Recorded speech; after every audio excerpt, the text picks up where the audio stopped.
നമസ്കാരം. ശബരിമല അയ്യപ്പനുമായി ബന്ധപ്പെടുത്തിയിട്ടുള്ള നിരവധി വീഡിയോസ് നമുക്ക് ചെയ്യാനിടയായി. ഗ്ലോബൽ മലയാളി ന്യൂസിലും ചെയ്യാൻ സാധ്യത കിട്ടി, സുഭാഷിതത്തിലും ചെയ്തു. ഇത് ചെയ്തു വന്നപ്പോഴാണ് ഹരിവരാസ ദിനത്തെക്കുറിച്ചുള്ള പുതിയ വെളിപ്പെടുത്തലുകൾ കിട്ടി. അത് ആദ്യമായി ലോകത്തോട് വിളിച്ചു പറയാൻ സുഭാഷിതം ചാനലിന് അവസരം കിട്ടി. അതിൽ സന്തോഷമുണ്ട്. ഒരമ്മയാണ്, ഒരു ചേച്ചി അമ്മ എന്നൊക്കെ പറയാവുന്ന ഒരു ആളെ ബാംഗ്ലൂരിൽ ഇപ്പോൾ താമസിക്കുന്ന ഒരമ്മയാണ് അതിന് നിമിത്തമായത്. അതവിടെ നിൽക്കട്ടെ, ഞാനിപ്പോൾ പറഞ്ഞു വരുന്ന വിഷയം അതല്ല. ഹരിവരാസനം ഉൾപ്പെടെ പാടുന്നതുൾപ്പെടെ അതിൽ തെറ്റുണ്ട്, ഒരുപാട് തെറ്റുണ്ട് അതിനകത്ത്. മംഗളം പാടുന്നതുമായി ബന്ധപ്പെടുത്തിയും പ്രശ്നങ്ങളുണ്ട് അതിനകത്ത്. അത് അടിയന്തരമായി പ്രായശ്ചിത്തത്തിലൂടെ അത് മാറ്റണം. 2, അവിടെ ഗാനം ഇടുന്നത് പുറത്തെ ഇടാവൂ, അകത്തിടരുത്. അപ്പോൾ സന്നിധാനത്ത് നിൽക്കുന്ന മുഴുവൻ ഭക്തരും ഇത് പാടണം. തന്ത്രിയും ഉണ്ടെങ്കിൽ തന്ത്രി മുതൽ പോറ്റി മുതൽ എല്ലാവരും ഇത് പാടി മംഗളം ചൊല്ലി നമസ്കാരം പറഞ്ഞു വേണം തീർക്കാൻ. ഇതാണ് അതിനെ സംബന്ധിച്ചുള്ളത്. അടുത്ത പ്രായശ്ചിത്തം.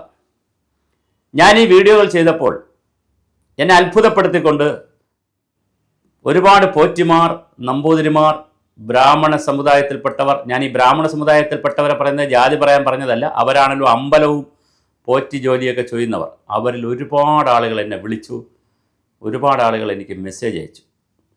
അവർ എല്ലാവരും സംഘടിതമായി പറയുന്നൊരു കാര്യം, തന്ത്രി മുതൽ മന്ത്രി വരെ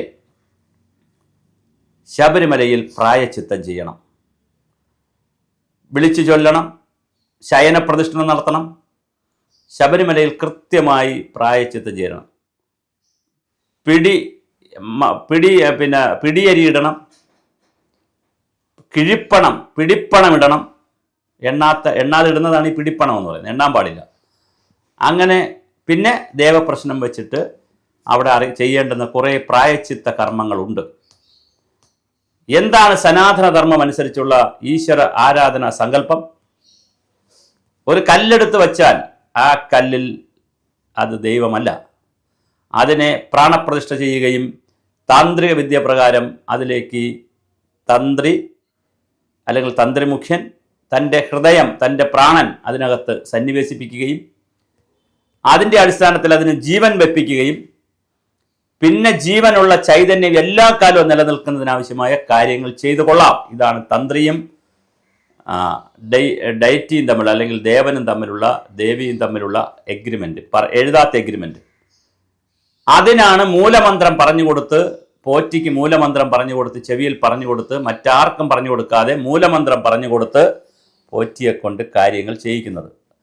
നിങ്ങൾ ശ്രദ്ധിച്ചുകൊള്ളുക. ഒരു അമ്പലത്തിൽ ചെല്ലുമ്പോൾ മുഖ്യദേവന് ചെയ്യുന്ന ആരാധന, പ്രാർത്ഥന, പിന്നെ നമ്മുടെ ദീപാരാധന ക്രമമല്ല അപ്പുറത്ത്. എല്ലാം വിളക്കേനാണ് കൊടുത്തത്, പക്ഷേ മുഖ്യദേവനും ദേവിക്കും ചെയ്യുന്ന ദീപാരാധന ക്രമമല്ല അപ്പുറത്ത്. പല സ്ഥലങ്ങളിലും ഒരു ഉപദേവന്മാരൊക്കെ ഇരിക്കുന്ന സ്ഥലങ്ങളിലും വ്യത്യസ്തമായിട്ടാണ് ചെയ്യുന്നത്. ഒന്ന് ശ്രദ്ധിച്ചാൽ മനസ്സിലാവും. ഇത് ഈ മൂലമന്ത്രം വളരെ പ്രധാനമാണ്. മൂലമന്ത്രം പറയുന്നത് ഈ പ്രതിഷ്ഠ നടത്തുന്ന സമയത്താണ്.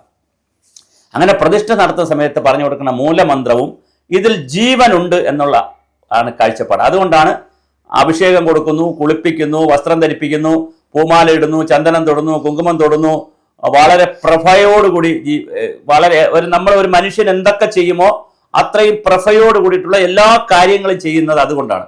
നിവേദ്യം കൊടുക്കുന്ന, കഴിക്കുന്നു എന്ന സങ്കല്പത്തിലാണ് പഴവും അതുപോലെ പായസമൊക്കെ നിവേദ്യം കൊടുക്കുന്നത്. നിവേദ്യം കൊടുക്കുമ്പോൾ അത് കഴിക്കുന്നതിന് വേണ്ടി അമ്പലം അടയ്ക്കാറൊക്കെ ഉണ്ട്. അങ്ങനെ പല ആചാരങ്ങളാണുള്ളത്. ഈ ആചാരങ്ങൾ 1 മില്ലിമീറ്റർ വ്യത്യാസം വന്നാൽ ചൈതന്യം നഷ്ടപ്പെടും എന്നാണ് ഇന്നലെ എന്നോട് പറഞ്ഞ ആളുകൾ പറഞ്ഞത്. എൻ്റെ അഭിപ്രായമല്ല. ഇത് താന്ത്രിക വിദ്യ പഠിച്ചവർ, ആഗമശാസ്ത്രം പഠിച്ചവർ, അതുപോലെ പിന്നെ ക്ഷേത്ര ആചാര വിശ്വാസ പ്രമാണങ്ങൾ പഠിച്ചവർ, അതിൽ ഇടപഴകുന്ന പോറ്റിമാരുൾപ്പെടെയാണ് എന്നോട് പറഞ്ഞത്. ശബരിമലയിൽ അടിയന്തരമായി പ്രായശ്ചിത്തം ചെയ്യണം. ശബരിമലയിൽ യഥാർത്ഥത്തിൽ അവിടെ പിന്നെ പുലാവും സാമ്പാറും മാറ്റി ചോറ് കൊടുക്കണോ, അത് ക്യൂവിൽ എത്ര പേരെ നിർത്തണം, പിന്നെ അത് കഴിഞ്ഞിട്ട് പിന്നെ 30,000 പേരെ കയറ്റിയാൽ മതിയാ, 1,00,000 പേരെ കയറ്റണോ, എല്ലാവരും ഇങ്ങ് വരൂ എന്നൊക്കെ പറയുന്ന കാര്യങ്ങളൊക്കെ നടന്നോട്ടെ. അതല്ല പ്രധാനം. കെ ജയകുമാർ അവർകൾ അറിയേണ്ടുന്നത് വളരെ പ്രധാനപ്പെട്ട കാര്യം, താങ്കൾ ഒരു അമ്പല വിശ്വാസിയും ശബരിമല അയ്യപ്പന്റെ വിശ്വാസിയും ആയതുകൊണ്ട് അടിയന്തരമായി ശബരിമലയിൽ ചെയ്യേണ്ടത് ദേവപ്രശ്നം വയ്ക്കലാണ്. ഇനി ശബരിമലയിൽ ദേവപ്രശ്നം വയ്ക്കുന്ന രീതിയില്ലെങ്കിൽ എന്താണ് അവിടുത്തെ ദേവഹിതം അറിയുവാനുള്ള കാര്യം എന്താണ്? അങ്ങനെ ദേവഹിതം അറിഞ്ഞ് അവിടെ പ്രായച്ചിത്തം ചെയ്യണം. അത് വളരെ ഗൗരവതരമായ കാര്യമാണ്. ഇനി മഹരത്തിന് മുമ്പ് ഇത് നടക്കുമോ എന്നറിയില്ല, പക്ഷെ നടത്തേണ്ടതാണ്. അവിടെ പ്രായച്ചിത്തം ചെയ്തല്ലാതെ ശബരിമലയുടെ കാര്യത്തിൽ 1 മില്ലിമീറ്റർ പോലും ഭക്തർ അവിടെ പോകുന്നതിൽ കഥയില്ല എന്നാണ് വളരെ ഇതുമായി ബന്ധപ്പെട്ട് ദൈവവുമായിട്ടൊക്കെ പൂജയും പ്രതിഷ്ഠയും ഒക്കെ നടത്തുന്ന വ്യക്തികൾ എന്നോട് പറഞ്ഞിരിക്കുന്നത്. അതാണ് ഞാൻ ഷെയർ ചെയ്യുന്നത്. അതുകൊണ്ട് പ്രായച്ചിത്തം വളരെ അടിയന്തരമാണ്.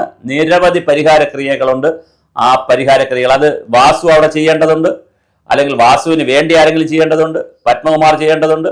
ഈ പിടിച്ചിട്ടുള്ള ഉണ്ണികൃഷ്ണൻ പോറ്റിയൊക്കെ നിർബന്ധമായി ചെയ്യണം. കാര്യം പോറ്റി അവിടുത്തെ പരികർമ്മിയായി നിന്ന ആളാണ്.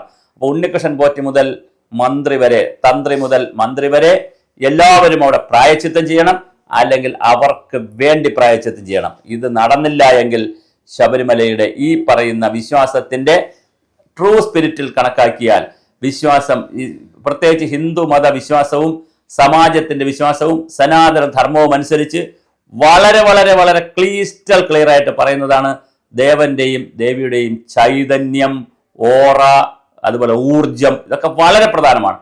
അത് എപ്പോഴും ഒരു വിഗ്രഹത്തിൽ നിലനിൽക്കുന്നത് അല്ലെങ്കിൽ ഒരു ഡയറ്റിയിൽ ഉണ്ടാകുന്നതിന് അതിൻ്റെതായ കർമ്മങ്ങളും പൂജാതി രീതികളുമുണ്ട്. അതുകൊണ്ടാണ് അടച്ചിട്ട അമ്പലത്തിൽ വിഗ്രഹമിരുന്നാലും ദേവനും ദേവിയും അവിടെ ഉണ്ടാകില്ല എന്ന് പറയുന്നതിൻ്റെ തത്വശാസ്ത്രം. അതുകൊണ്ട് അടച്ചിട്ട അമ്പലം എന്ന് പറഞ്ഞാൽ എപ്പോഴും 24 മണിക്ക് ഉപേക്ഷിച്ച് പോയ അമ്പലം, ആളുകൾ അടച്ച് ഉപേക്ഷിച്ചിട്ട് പോയ അമ്പലം ഒരിക്കലും അതൊരു ദൈവസന്നിധിയാണെന്ന് പറയാൻ കഴിയില്ല. അതുകൊണ്ടാണ് നമ്മുടെ വീട്ടിൽ വെച്ചിരിക്കുന്ന ഫോട്ടോയോ വീട്ടിൽ വെച്ചിരിക്കുന്ന ഗണപതിയുടെ പ്രതിമയോ, ഒത്തിരി പ്രതിമകളൊക്കെ വീട്ടിൽ ഈ പ്ലാസ്റ്റർ പാരീസിലൊക്കെ ഉണ്ടാക്കൊണ്ട് വയ്ക്കും. അതൊരു രൂപം എന്ന് പറയാനേ പറ്റുമോ, കാണാൻ വേണ്ടിയിട്ട്, അല്ലാതെ ഒരിക്കലും അതിനെ ഫുൾ ടൈം നമ്മൾ പൂജിപ്പിക്കുന്നില്ല, പ്രാണപ്രതിഷ്ഠ ഒന്നും നടത്തുന്നില്ല. അപ്പോൾ തീർച്ചയായിട്ടും ശബരിമലയിൽ കൃത്യമായി ശബരിമലയിൽ പ്രായച്ചിത്തം ചെയ്യണം. അത് മന്ത്രി മുതൽ തന്ത്രി വരെയുള്ള എല്ലാവർക്കും വേണ്ടി ശബരിമലയിൽ അടിയന്തരമായി പ്രായച്ചിത്തം നടക്കണം. അതിനാണ് കെ ജയകുമാർ IAS വലിയ പ്രാധാന്യം ആദ്യം നൽകേണ്ടത്. പിന്നെയാകാം ഊട്ടലും ഉടുക്കലും എല്ലാം.